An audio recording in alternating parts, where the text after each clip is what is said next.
आज जो भी हमारे गांव में सबसे पहले कोई शुभ कार्य होता है, माँ त्रिपुर सुंदरी के दरबार में जाकर सबसे पहले हम उससे नतमस्तक होते हैं।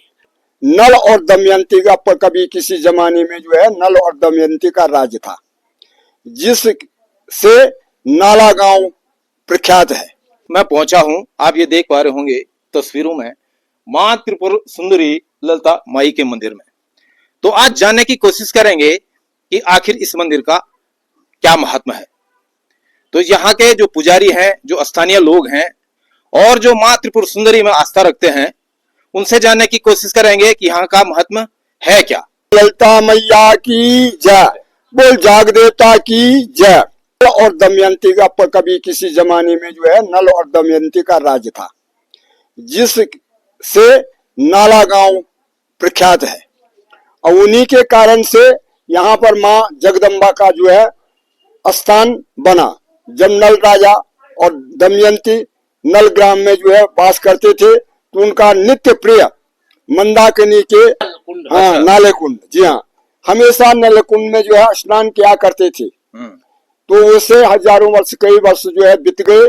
तो उसके पश्चात यहाँ पर नल राजा जी को उसी नल कुंड में दिव्य स्वरूप में बालिका के रूप में दर्शन माँ के हुए।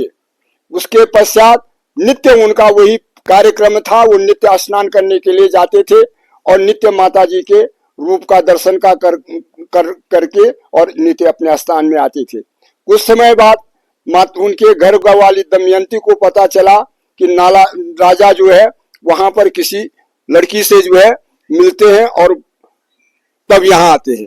तो उन्होंने फिर उनसे पूछा कि हे राजा, आप इतने नित्य दिन जा करके कभी जल्दी आते थे, लेकिन अब धीरे धीरे आप जो है देर से आ रहे हैं, इसका कारण मुझे बताइए, वो लड़की कौन है।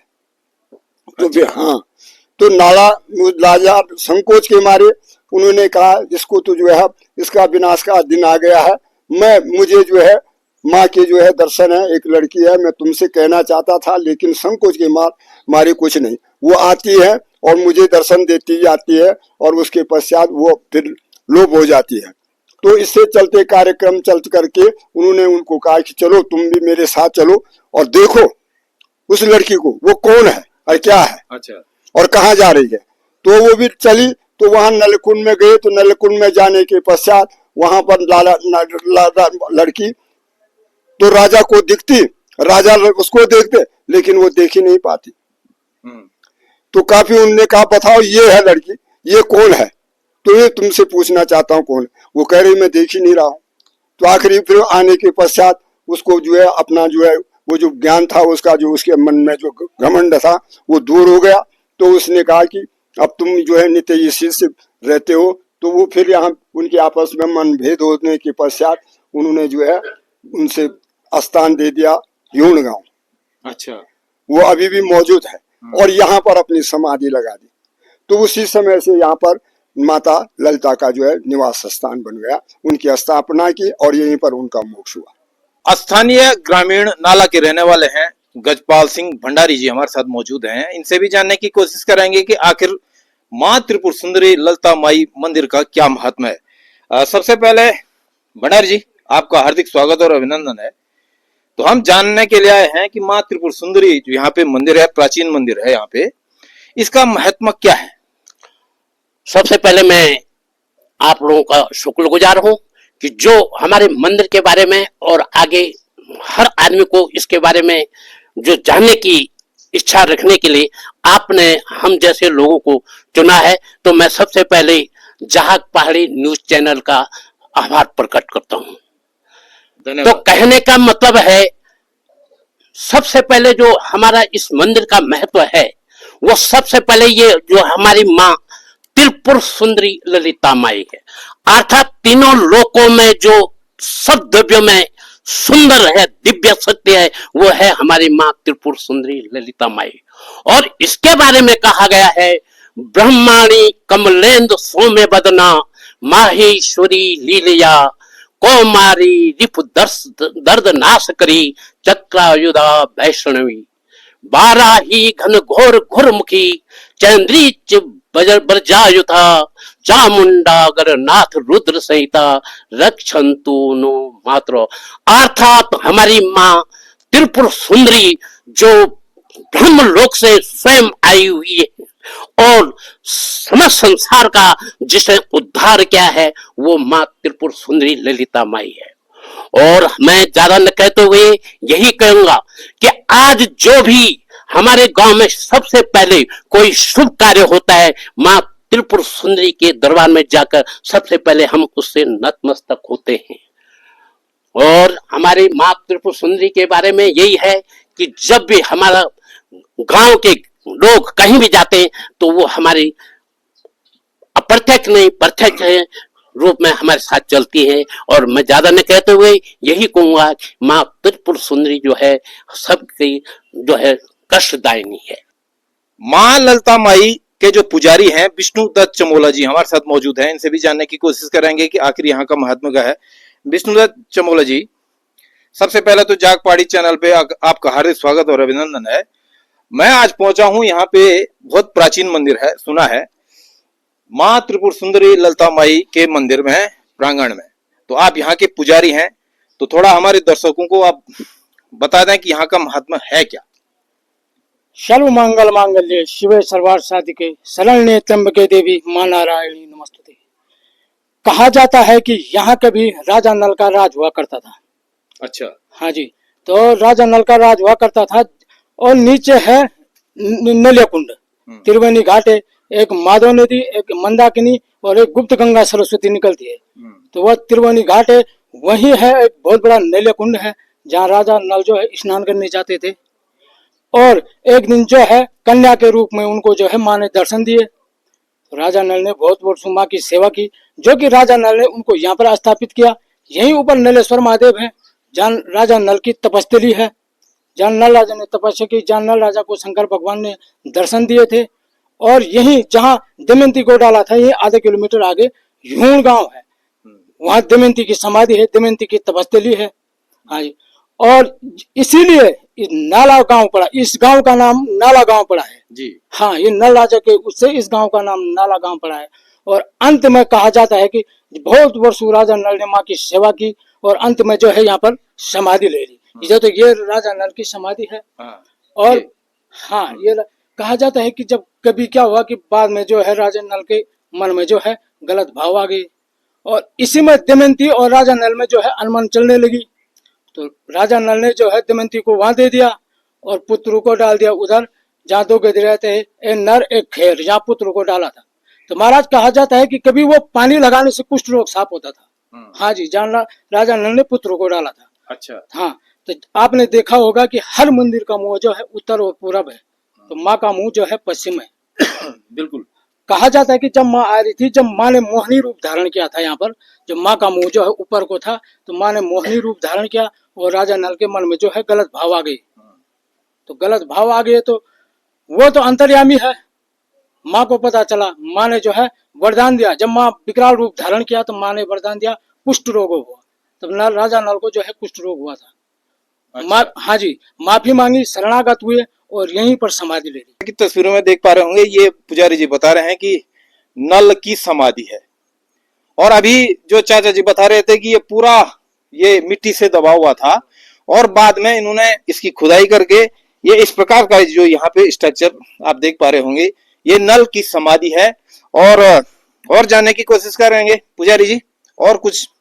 ये सबसे प्राचीन शिवालय है ये। अच्छा, यहाँ पर जो है ये शिवालय है। कहा जाता है कि कभी जो पंडित जो है यहाँ पूजा करते थे, जो पूजा पाठ करते थे, तो एक दिन माँ जो है उनके सपने में गई। अच्छा। तो जब वो यहाँ आए तो इस शिवलिंग में हरियाली जमी हुई थी। अच्छा, ये शिवलिंग है? हाँ, या इसके अंदर शिवलिंग है। अच्छा। आप देख सकते हैं ये। तो इस शिवलिंग में जो नवरात्रों में हरियाली होती है, तो इस शिवलिंग में जो है वो उग रखी थी। अच्छा। हाँ जी जी। अन्य कई स्थान है। अभी कहा जाता है कि यहाँ से और नारायण कोटि तक 360 मंदिर थे। कई आपदाएं आई क्योंकि वो सारे दबे, अभी भी खुदाई करो न जाने कितने मंदिर निकलेंगे। बिल्कुल। छोटे छोटे आप देख रहे होंगे। ये माँ तो दिव्य स्वरूप है यहाँ पर, माँ का हृदय बसते ललिता। माँ तो जो है हृदय में बसने वाली है माँ ललिता माई। और ये जो है माँ का स्वरूप है यहाँ पर शक्ति कामाख्या। अच्छा। हाँ जी। जैसा कि मैंने आपको पहले भी बताया है कि यहाँ पे बहुत ही पौराणिक ये मंदिर है और पुरातत्व दृष्टि से अगर देखा जाए तो काफी महत्वपूर्ण यह स्थान माना जाता है। ये जिस स्थान पे मैं मौजूद हूँ, ये आप देख पा रहे होंगे, ये कुछ लिपि लिखी हुई है यहाँ पे और बताया जा रहा है कि पुरातत्व विभाग के द्वारा भी यहाँ पे इसकी सर्वे की गई थी, स्टडी की गई थी, लेकिन ये कौन सी लिपि है ये अभी तक पता नहीं चल पाया है। क्यों पुजारी जी, सही बात है? कई टीमें आ गई, मेरे देखते देखते कई टीमें आ गई, पुरातत्व वाले आए, मगर किसी ने जो है इसका वर्णन नहीं कर पाए कोई। बिल्कुल। हाँ जी, तो उस जमाने की लिपि है ये। न जाने कौन से सन की, किस जमाने की लिपि है, आप देख रहे होंगे। बहुत टीमें आ गई, मेरे देखते देखते पुरातत्व वाले कई लोग आ गए जो इस लिपि का जो है अभी साफ वर्णन नहीं कर पाए। माँ का आंगन है जहाँ माँ नाचती खेलती है, और ये माँ का झूला है। अच्छा, ये माँ का झूला है। माँ जो है साल भर में एक बार बाहर आकर के नाचती खेलती है, अपना झूला झूलती है, यहाँ पर नीचे विश्राम करती है, भक्तों को आशीर्वाद देती है। अभी 14 मई को संक्रांति के दिन जो है माँ आई थी, यहाँ एक दिन का बहुत बड़ा मेला लगता है। तो माँ आती है, अपना झूला झूलती है, नाचती खेलती है और भक्तों को आशीर्वाद देती है। और महाराज ये है सर्पाधि होम। कहा जाता है कि जब राजा परीक्षित को सर्प ने काटा था तो उनके बेटे जन्मेजय ने बदला लेने के लिए जो सर्प यज्ञ किया था वो स्थान है ये। मंत्रोच्चारण द्वारा जो है सारे सर्प इसमें भस्म किए थे। और एक वो क्या हो जो इंद्रासन मीन हेड जो होता है उनका, वो इंद्रासन में जो है बैठ गया, तो इंद्रासन भी बोले डगमगाया गया था, इंद्रासन भी नीचे आ गया था। राजा बृहस्पति जी आए, कई तब समझौता हुआ, तब जाके जो है शांत करवाया। अच्छा। तो हाँ, वो सर्पाधि होम है। अभी भी क्या होता है कि शिवरात्रि के दिन सारे गांव वाले जो हो जंगल से बड़ी बड़ी लकड़ियां लाके काफी बड़ा ढेर लग जाता है, तो बहुत बड़ा यज्ञ होता है यहाँ पर। अच्छा। हाँ जी, तो ये पूरा जो है माँ का पवित्र स्थान है, आप देख ही रहे होंगे। यहाँ पर जो है अब वो माँ का ही वो है जो है गुजरातियों से ज्यादा लगाव है, गुजरातियों का जो है ज्यादा लगाव है। बिल्कुल। अभी तक ज्यादा गुजराती लोग आते हैं, बड़े भक्ति भी हैं, और माँ को जो है पूरा वो देते हैं भोग के लिए। जो है महाराज की माँ को जो है डेली नित्य भोग लगता है, सुबह जो है डेली नित्य भोग लगता है। अभी सावन आ रहा है, तो सावन के महीने क्या है कि सारे गांव वाले आएंगे, जल चढ़ाएंगे, जो भी आते हैं। हाँ, वैसा अन्य दिन जैसे जैसे मैं एक प्रश्न पूछना चाह रहा हूँ, जैसे यहाँ पे दिया लगता होगा जी, और आपकी डेली 7 दीपक जलते हैं। अच्छा। सुबह शाम, और अखंड ज्योत जलती है, जो कि अखंड ज्योत जली हुई है, जो अखंड ज्योत जलती है, और 7 दीपक जो है जलते हैं। हाँ जी। अच्छा, जैसा मैंने पहले भी बताया कि ये 52 गढ़ों में से एक गढ़ नालागढ़ है, और यहाँ पे पुजारी जी नित्य प्रति जो है यहाँ पे पूजा अर्चना नाला का चट्टी काम। हुआ करती थी। नाला चट्टी। कभी यहाँ नाला गाँव तो बोला आज हुआ, तो कभी यहाँ पहाड़ और चट्टान थे, जो है कि पहाड़ों में जो है माँ का मंदिर था। आज तो पूरे गांव हो गए, आज तो गाड़ी घोड़ा हो गई। पहले ये जो है चारू धाम का पैदल रास्ता है, जो मंदिर मार्ग से होके जा रहा है, बिल्कुल चारू धाम का रास्ता है। आप देखिए, अब ये तो चक्र बना हुआ है, ये सामने केदार है, तुंगनाथ है, पूरे जो है इसी पर, तो चारू धाम का जो है पैदल रास्ता था ये। हाँ, कई देव यात्रा निकलती थी इस रास्ते। आज तो अच्छा, स्थानीय लोगों को आप क्या संदेश देना चाहेंगे? आप यहाँ पे पूजा अर्चना का काम करते हैं, तो स्थानीय जो लोग हैं, जो हमारे भक्तजन हैं, जो माँ में और शिव में आस्था रखने वाले, हिंदू धर्म में आस्था रखने वाले लोग हैं, उनके लिए लास्ट में आप क्या संदेश देना मैं यही से जो भी हो अपनी उनकी श्रद्धा भक्ति, मैं ये नहीं बोलता कि इतना दो उतना दो, और जो मुझे नहीं चाहिए माँ के लिए जो है, जो कि हर दिन 7 दीपक जलते हैं। तेल की जरूरत पड़ती है, काफी तेल लगता है, और माँ का जो है नित्य भोग बनता है सुबह डेली, जो कि मेरे को घी लगता है। तो जो जिसकी भी जितनी भी श्रद्धा भक्ति हो, मुझे तेल और घी जो है। बिल्कुल बिल्कुल, जैसे कि आप पुजारी जी का आह्वान है, समस्त क्षेत्र की जनता से आह्वान है कि यहाँ पे नित्य प्रति 7 दिए जलाते हैं और उसमें तेल लगता है। तो जो लोग आस्थावान हैं, जो हमारी इस रिपोर्ट को देख रहे हैं, वो जरूर यहाँ पे आए, क्योंकि ये पौराणिक और आध्यात्मिक दृश्य अगर इसको देखा जाए तो ये बहुत ही महत्वपूर्ण स्थान है, माँ ललिता माई का मंदिर। तो ऐसे ही अन्य जो हमारे पौराणिक तीर्थ स्थल हैं उनसे आपको रूबरू कराते रहेंगे। तो ये थी हमारी रिपोर्ट। तब तक बने रहें, देखते रहें जाग पहाड़ी।